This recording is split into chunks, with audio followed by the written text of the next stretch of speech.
In the last video, we answered the question, what is Node.js? In this video, we're going to turn our attention towards the why behind Node.js. So why is Node.js a tool you should spend your time learning? And why is Node.js a good tool for the job of building out applications? Now, as you know, based off of the fact that you're here taking this class, more and more when people want to learn a new backend technology, they are choosing Node.js as their tool of choice. The Node.js skill set is in hot demand, with companies like Netflix, Uber, and Walmart all using Node in production. Node's also useful for developers anywhere on the stack. So we have front-end developers who might need to use a little Node here and there to compile their apps or maybe serve up a website they're working with. And obviously, back-end engineers are using Node.js extensively to build out their web app backends, APIs, and command line applications. Now, in the last video, we broke down this first sentence. We talked about how Node.js is a JavaScript runtime built on Chrome's V8 JavaScript engine. In this one, we're going to break down the other two sentences. There's only 3 total. We got this second one and the third one. Now you'll notice that you don't have those second 2 sentences on your screen. If I were to load up nodejs.org, I just get that first sentence we already discussed. In the past, this was the complete summary on the website, and I've cached it so we can talk about it. In my opinion, I think it's a shame they took it down because it concisely summed up why Node.js is an ecosystem worth getting into. Let's go ahead and start with that second sentence. Node.js uses an event-driven, non-blocking I/O model that makes it lightweight and efficient. Now, let's just focus on non-blocking I/O. What exactly is I/O? I/O stands for input-output, and your Node application is going to use I/O anytime it's trying to communicate with the outside world. So if your Node app needs to communicate with the machine it's running on, that's I/O. For example, reading some data from a file on the file system. If your Node app needs to communicate with some other server, that's I/O as well. For example, querying a database to fetch some records for a given user. That's going to be an I/O operation, and I/O operations take time. Now with Node.js, we get non-blocking I/O. That means that while your Node application is waiting for a response, let's say a response from that database, it can do other things. It can continue to process other code and make other requests. Now, non-blocking is actually from the browser. So non-blocking I/O started in the browser because otherwise the browser would completely freeze up whenever an I/O operation was happening. So if I was trying to fetch some data to render it to a user, while that data was being fetched, the user wouldn't be able to do anything. They wouldn't be able to click links or buttons, and obviously that's a bad experience. With non-blocking I/O, it frees up the browser to allow the user to interact with the user interface while those I/O operations are running in the background. And the same thing is true with Node. We can continue to do other things while we're waiting for those long-running I/O operations to complete. And this is a critical feature of what makes Node so great. And I put together a quick visualization so we can compare non-blocking to blocking I/O. In this quick visualization, we're going to work through 2 code examples. Now, both code examples aim to get the exact same thing done, they just do it in slightly different ways. On the left-hand side, we have a blocking example. On the right-hand side, we have a non-blocking example. And there's no need to write any of this out, as we're just going to explore how these programs would execute using these timelines down below. That's going to allow us to visualize the differences between blocking and non-blocking I/O. Now, what do we have here? We have a bunch of regular JavaScript code. The only thing specific to Node.js is this require function, which is called on the first line of each little snippet. You'll learn all about require in the next section. For now, all you need to know is that it's a way to get functionality from another file. So in this case, both of these scripts, they load in a function defined elsewhere, and they call them a couple of times to perform some I/O operations. The I/O operation for both is attempting to do the same thing. So over here for the blocking example, the goal is to take in a user ID and then go off to a database and actually fetch that user's profile information. And we do the same thing over here in the non-blocking example. So to start, we try to fetch the user with an ID of 1, then we print it to the console. We do the same thing over here using a slightly different pattern, which we'll get into shortly.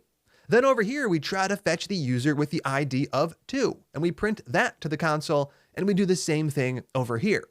Finally, both snippets attempt to add up two numbers and print that sum to the console as well, and that's all they do.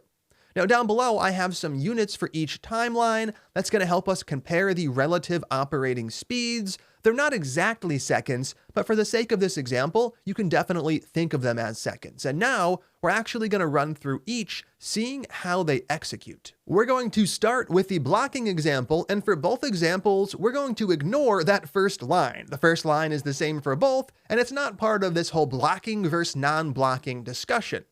So the first thing we really do over here is we pass 1 into getUserSync. The goal here is to go off to the database and get the user profile for the user whose ID is 1. Now, what does that look like? Well, down below, it looks a bit like this.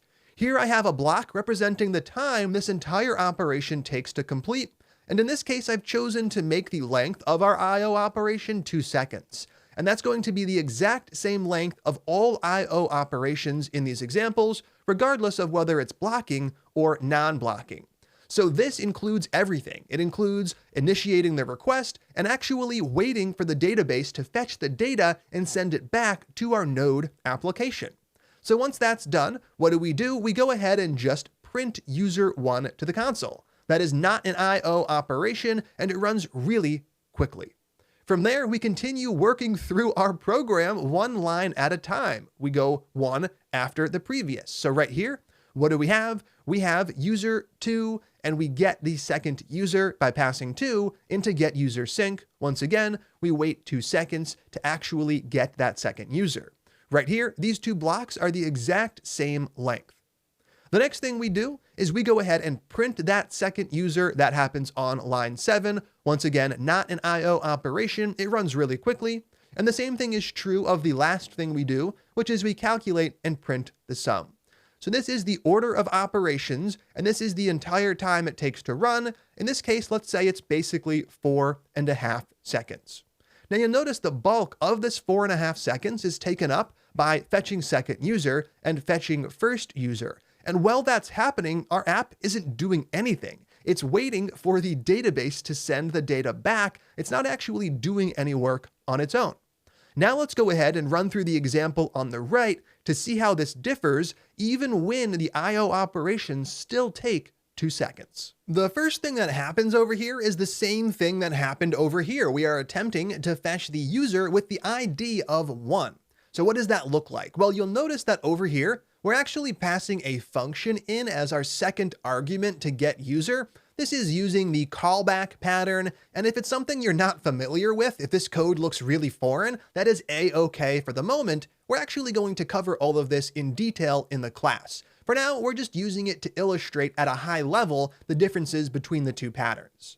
So over here, what do? We start to fetch the first user. Now, the first thing you're going to notice is that this is not a 2-second operation. It happens basically instantly.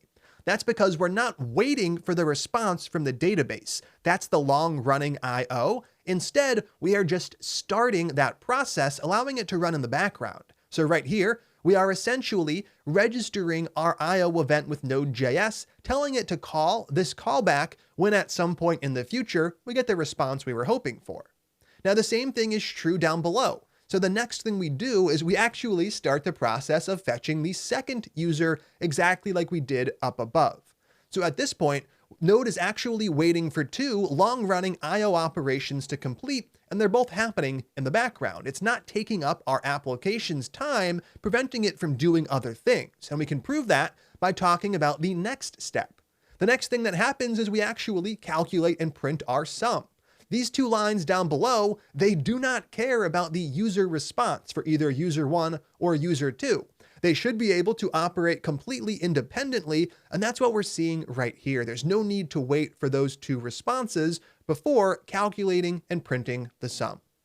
Now what happens? Well, I mentioned that regardless of which example we're working with, the I/O operation doesn't get shorter. It still takes those 2 seconds. So right here, I have a box of the exact same width as our two boxes over here, and it's a dashed box, and it represents the time our Node app has to wait for a response to come back. Now, the nice thing is that while it's waiting, it can still do other things. So while it was waiting for user 1, it was able to start up another request, and it was able to calculate and print the sum.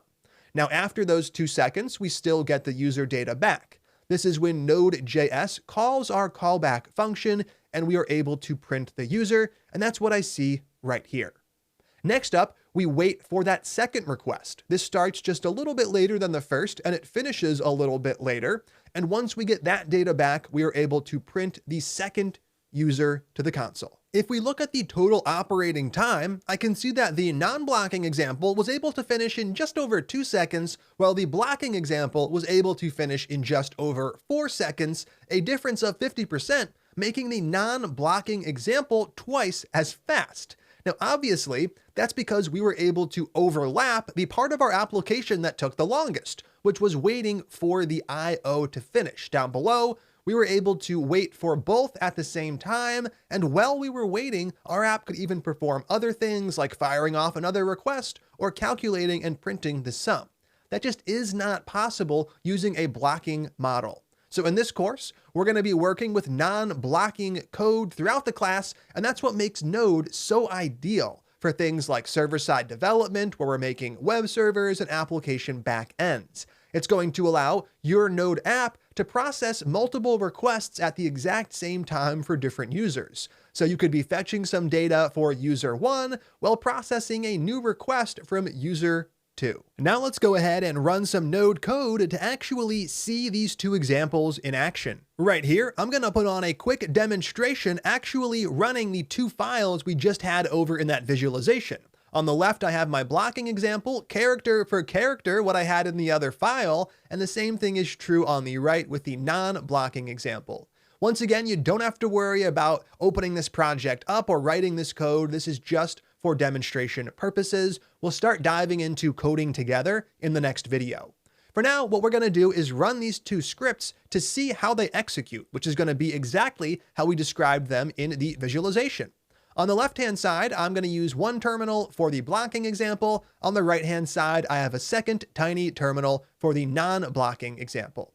Now, to actually run a file, we still use that node command, followed by a space and the file name. So here, node space blocking.js is the file I'm trying to run. Now, to make things easier to see, I've delayed the I/O operations to take 5 seconds, so it's a bit easier to talk about things as they're happening. Let's go ahead and kick off the blocking example. So what happens? Nothing. We are sitting here and we're waiting, and we are waiting for a full 5 seconds before that first user comes back. There it is. We have their ID and their name. Then we wait another 5 seconds to get the second user. Finally, the sum prints exactly as we saw over in the visualization. So 5 seconds for Jess, 5 more seconds for Mark, then basically instantly after Mark printed, we got 34 printing. So this is the blocking example for a total runtime of just over 10 seconds. Now let's try the non-blocking example. In this case, getting the user still takes a full 5 seconds. So right here, node space, the file non-blocking.js. I'm going to go ahead and run it. And once again, we get the number printing right away. It started up the two I/O operations. It printed the number. Then 5 seconds later, both basically printed at the exact same time. That's because we were able to overlap the process of our Node app waiting. So the total runtime here for our non-blocking example was just over 5 seconds, once again, running twice as fast as the blocking example over here. So that is it for our little illustration of blocking versus non-blocking. We're going to talk a lot more about this a bit later in the class when we start to get into some more advanced Node.js application code.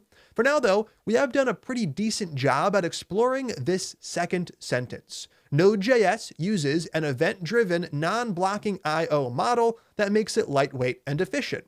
So we now know what non-blocking I/O is, and we've seen that it definitely creates a more lightweight and efficient application.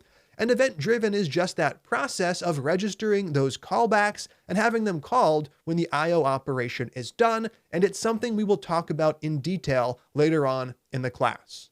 The last sentence we have here: Node.js's package ecosystem NPM is the largest ecosystem of open source libraries in the world. Now, NPM is a tool that was actually installed on your machine when Node was installed, and you can find the website at npmjs.com.